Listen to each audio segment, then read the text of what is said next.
Zagawa ethnic group. The president, General Idris Deby, is a Zagawa. The person whom he overthrew, who was his former colleague, the former president, Hisseni Habre, is a Tubu. Habre was a long-time guerrilla fighter in Chad, whom the National Criminal Court is trying to prosecute now. So the same in Nigeria. You have the Igbo, you have the Hausa, you have the Yoruba fighting for political power.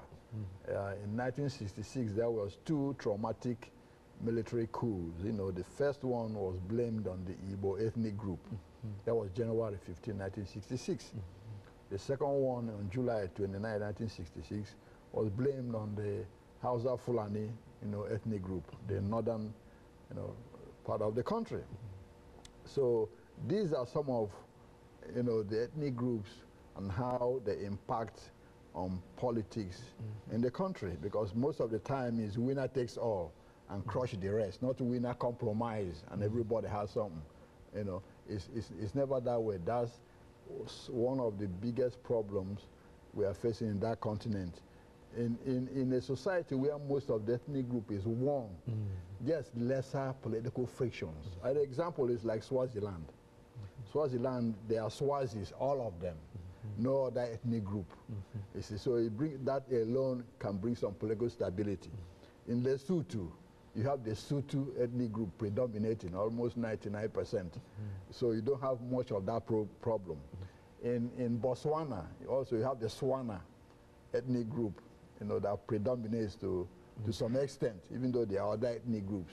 But there has been some internal cohesion due to the fact that you didn't have a certain overwhelming ethnic group here that can crush the others, without thinking twice. You saw the last election in Kenya, where there were riots and burning things, you remember.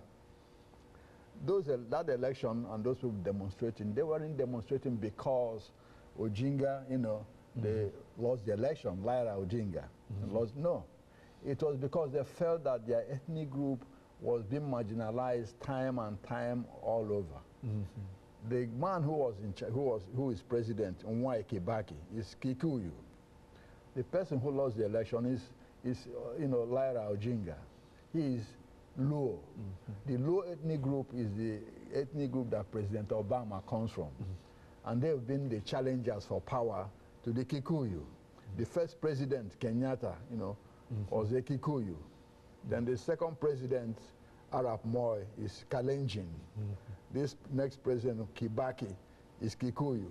And the Luos, who have always had Ojinga as their flag bearer, felt that that election was stolen from the Luos, not from the best man, okay? You understand that? Yeah? Not from the best man, but from the Luos. So they had to... Well, Dr. Liu, as we come to the end of this, is there any real belief that somehow these groups can unite and at least either unite or divide? That seems to be a great suggestion there.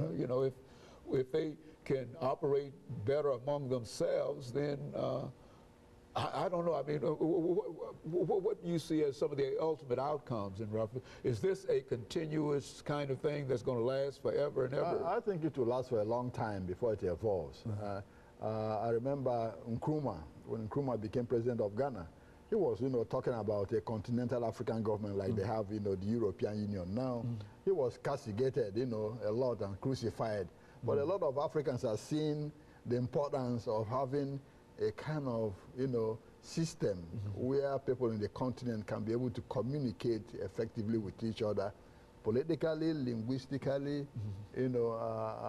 culturally, and otherwise. Well, Dr. Drew, we're coming to the end of this show for today, but I think that at least it laid down some information in reference to the continent of Africa.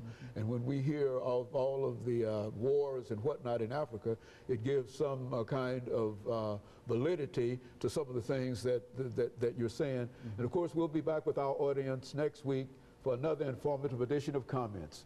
Thank you and good morning.